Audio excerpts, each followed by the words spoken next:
श्री जी और ठाकुर जी सदा भीड़ में ही रहते हैं। क्यों? श्री जी के संग 8 सखी रहती हैं और ठाकुर जी के संग 8 सखा रहते हैं, तो अपनी निज बातें कैसे हों? तो श्री जी इशारा कैसे करती हैं? अपने श्रृंगार से ठाकुर जी को इशारा करती हैं। अगर श्री जी ने नीली ओढ़नी पहनी हो तो मानो ठाकुर जी को संकेत कर रही हैं कि इस बार की पूर्णिमा पर कोई नीला तालाब, नीला सरोवर वहां मिलेंगे, वहां लीला करेंगे, वहां रास विहार करेंगे। फिर ठाकुर जी नीले ओढ़नी से तो समझ गए कि भाई जो है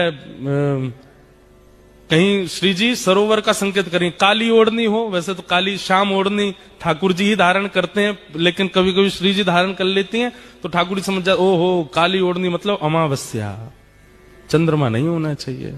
और फिर काली ओढ़नी हो, उसमें थोड़े थोड़े सितारे जैसे जड़े हों, तो ठाकुर जी समझ जाते हैं कि द्वितीया तृतीया का चंद्रमा हो जिसमें तारे टिमटिमा रहे, उसमें मिलने की आज्ञा कर रही हैं। ऐसे किशोरी जी संकेत करती हैं। अब नीली ओढ़नी है, उस पर गुलाबी वस्त्र पहने हैं, तो मानो नीला सरोवर और उसमें भी कमल खिले हों, वो संकेत है। ये 2 संकेत हो गए। अब तीसरा संकेत क्या होता है?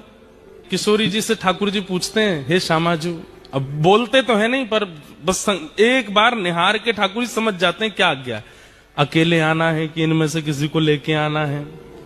तो किशोरी जी अगर केवल एक बिंदी धारण करके आई हो तो मानो संकेत कर रही हैं अकेले आना है।